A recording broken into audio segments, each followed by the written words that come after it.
if you could give your 20-year-old self, as you were just starting your career, any advice, what would you say? That's a good question. I mean, because there's so many things that go through, my mind. But I think the big thing is just remember who you're serving.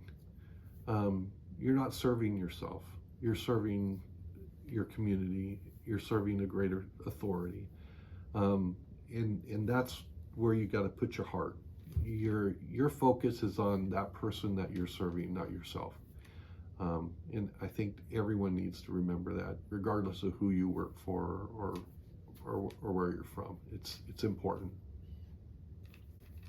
I went through an interesting time period where, when I was young, I had like several cardiac arrests in a row.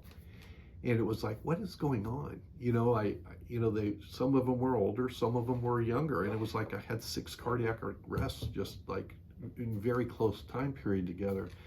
And I went through this, I'm going to get kind of personal here on something because it really hit home, is that, I thought, what am I doing as a paramedic? Because I had just become, I take that back, I was an EMT2, and I had just become an EMT2, and I had,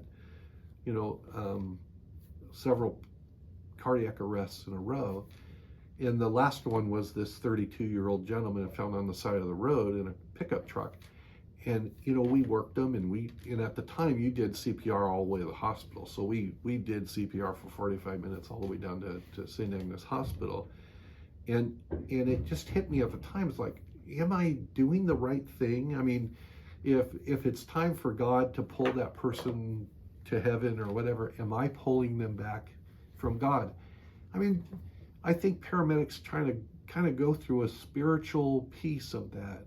But when I talked to the pastor, it was, God gives you the knowledge and the skills and the courage to do what you do as a paramedic.